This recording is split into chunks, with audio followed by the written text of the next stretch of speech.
we deal with a lot of people that they want to sell yesterday. So in that situation, the company is typically not prepared to sell.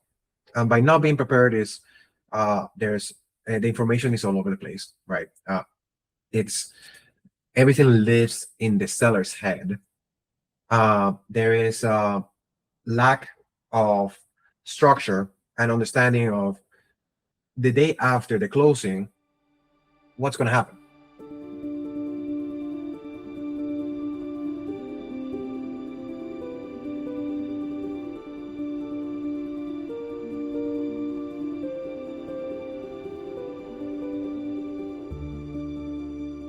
Hey, hi all. Welcome to yet another episode of Investment Banking Decoded, where we are connecting with the experienced investment bankers from the North American region. Today, we are delighted to be joined by Mr. Pedro Rojas, founder of Platana Advisors. So Pedro brings the unique perspective of a former business operator, investor, and M&A advisor, helping the healthcare founders maximize value and navigate successful business exits. Today, we are looking forward to discussing healthcare M&A, deal execution, and the evolving market for the founder-led businesses. Welcome to our show, Pedro. Thanks a lot for joining with us. Hello there. Thank you, Narayanan. It's a pleasure to be here today. Thanks a lot for taking your time out today. So I'll start with a basic question. Like, I would like to understand, or our viewers would like to understand your background and some key milestones in your professional journey so far. Yeah, of course. So just to give you a quick rundown, maybe we don't have to spend too much time on it, but I come from the M&A world. So working with the mergers and acquisitions, I've been doing it with public organizations as an in-house M&A associate, and as well with private equity-backed companies. This has been the great bulk of my career. I started in the software arena many, many years ago, and then I transitioned towards healthcare. That's basically I got a different flavor of what an M&A professional takes. When I was in software, I did mostly deal sourcing. And when I was in healthcare, I did mostly on the analyst side of things. And from then transition to the integrations and operations side of things to then go back to deal sourcing and bringing it all together.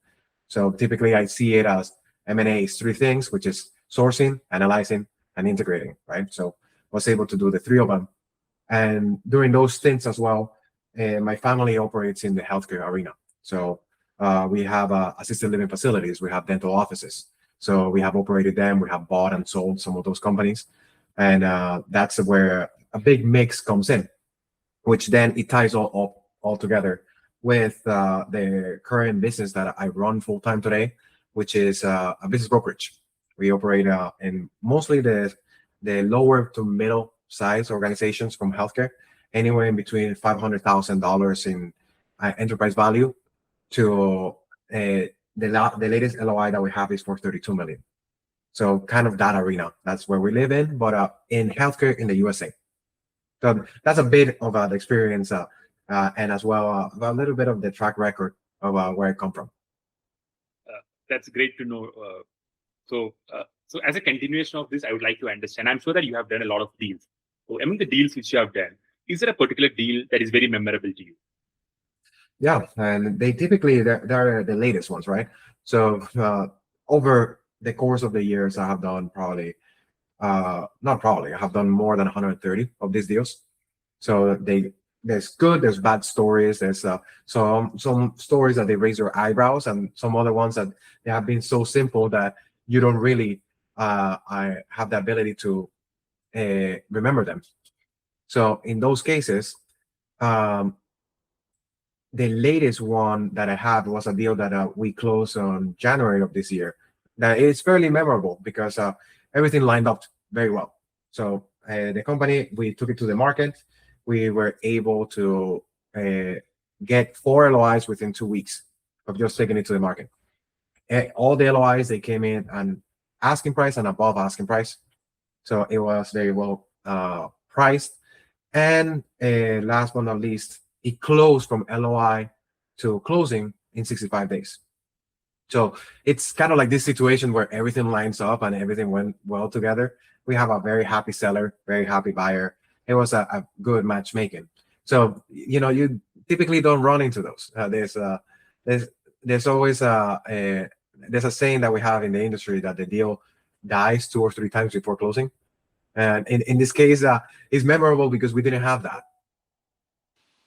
Yeah, that's great.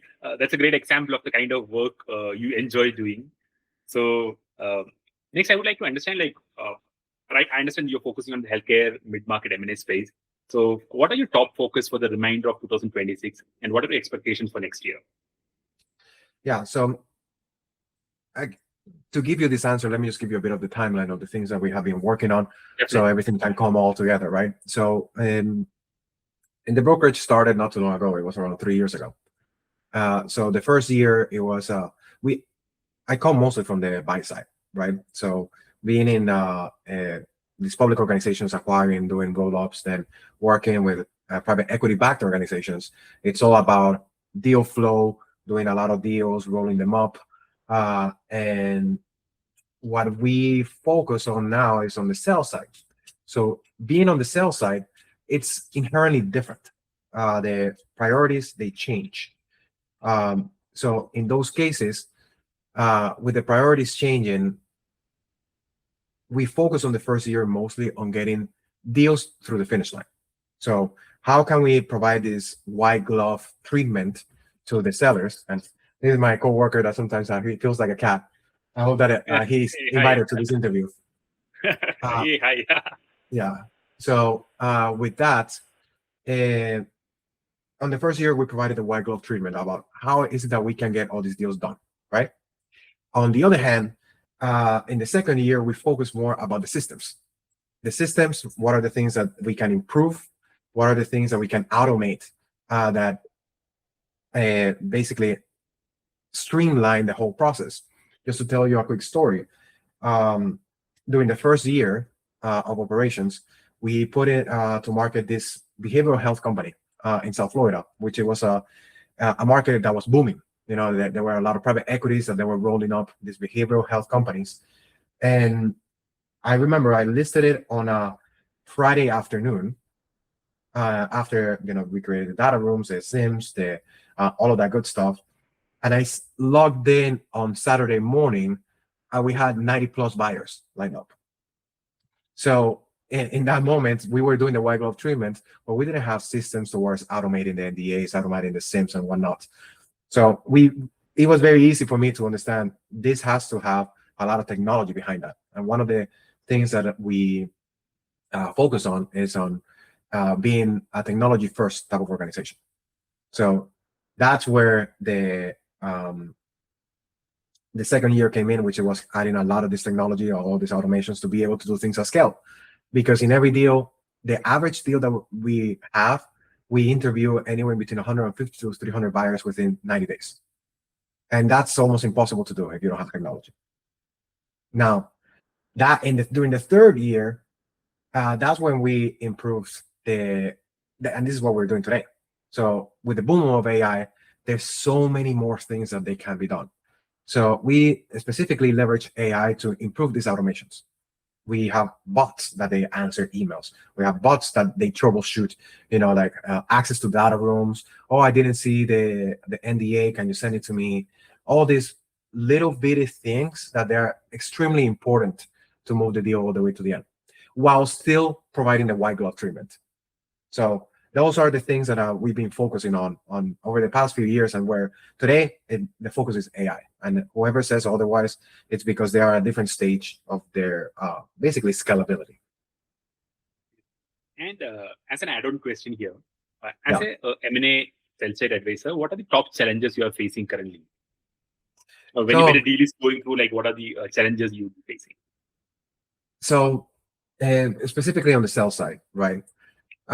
We deal with a lot of people that they want to sell yesterday. So in that situation, the company is typically not prepared to sell. And by not being prepared is there's the information is all over the place, right? It's everything lives in the seller's head. There is a lack of structure and understanding of the day after the closing, what's going to happen. So is the seller going to stay on Is that what they want? Is that what they truly want? Because everybody, if you ask them, what is it that your number one priority? They will tell you, I want to sell for the most. That's what they tell you first. But if you start hearing more about what they want, typically that's not their top priority. Typically what they want is, well, I'm looking to retire. So I want to sell and with a high degree of confidence.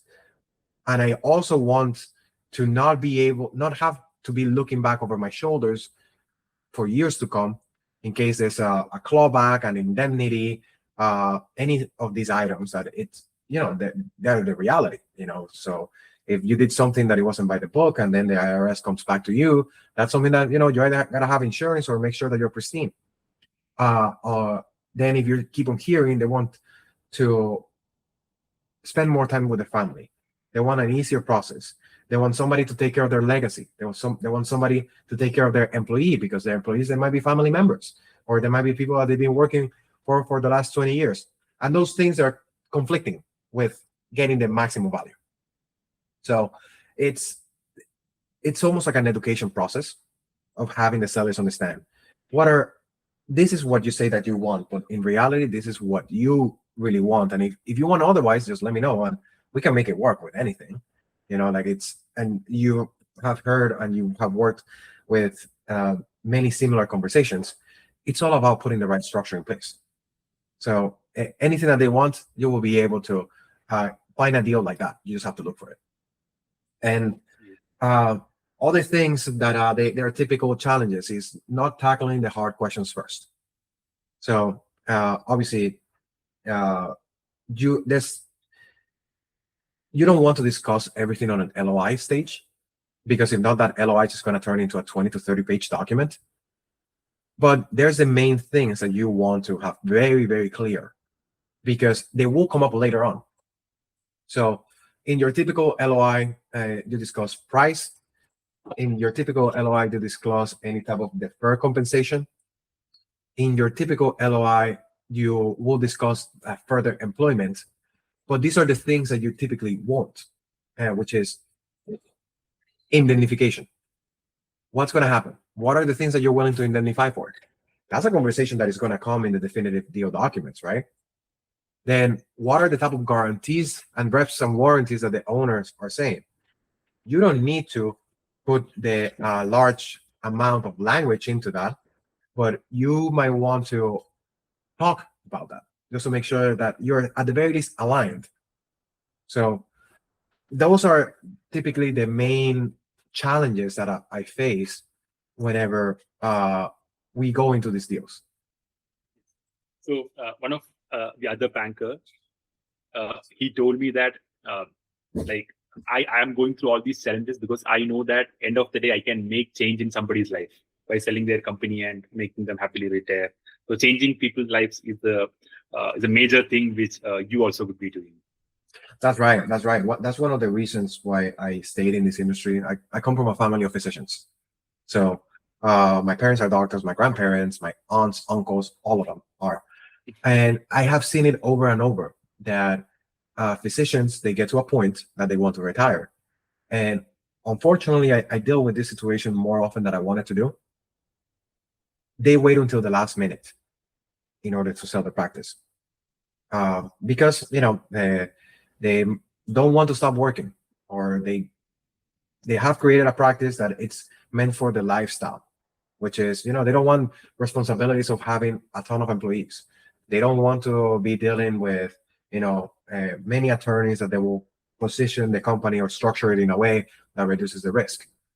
And then by the time that they are coming to sell, they find that the buyers, they will not provide top of the market offers, because they might be their only doctors that they're working in the practice, because they don't have managers that they run the day-to-day operations. They basically run a practice as they are being the main employee. They are bringing all the revenue. It provides a very nice lifestyle for them, but it's very difficult for a buyer to come in and say, yes, this is exactly what I'm looking for. It's typically not. So they get caught up into, I wish I would have known this a few years ago, so I could have prepared properly because I was counting with this money for retirement. So it is that situation. But it's true that, this is one of the professions where you are changing people's lives, because many of the business owners, they count with the value of their business for retirement, which is their livelihood. And there's a statistic out there that mentions that for the entrepreneurs, precisely, 80% of their wealth is tied to the business. And then you tie it with other statistics that are out there that make it a very uncomfortable situation, that 70% of the businesses that are out there, they do not sell. So you can understand what the big problem is in here. 80% of your wealth is tied to an asset that you will not be able to make liquid. It's a big problem. Yes, exactly. So that's where the experienced bankers are coming into the picture for solving the complexities and making the sale happen. So That's right. Jumping into my last question for the day, what would be the top piece of advice you would be giving to someone who is venturing into an investment banking industry? Yeah. So in investment banking, and you always get caught up into trying to do bigger and more complex things, right? So that's where you win your stripes. That's where you those are the deals that they get the headlines. Those are the deals where the more complex that it is, the more that you're learning. So it's fantastic, right? But actually, I do see a big opportunity in the smaller markets, in the smaller deals. We are right now on a day and age that they're calling it the silver tsunami, which is that the boomers are retiring. They're actively retiring by the day. There's thousands of them that each day they're just deciding that they're not going to work anymore.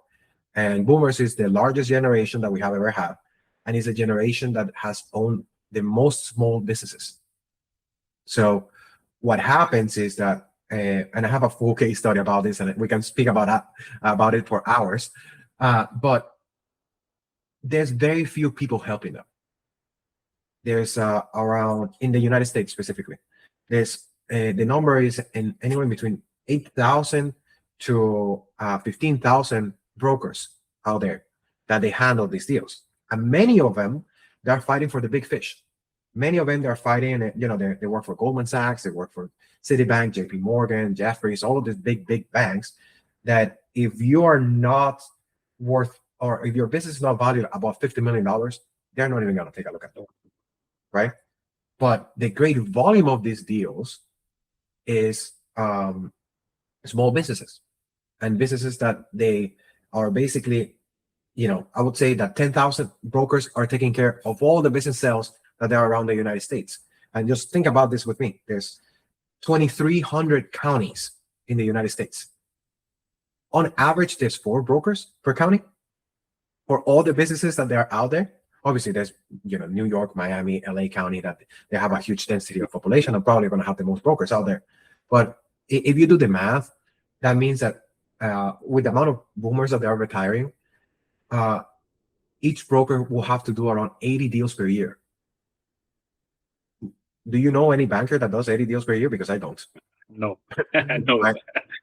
Right. They can't do it. Like 80 is a number which they can't do it, like being a small banker.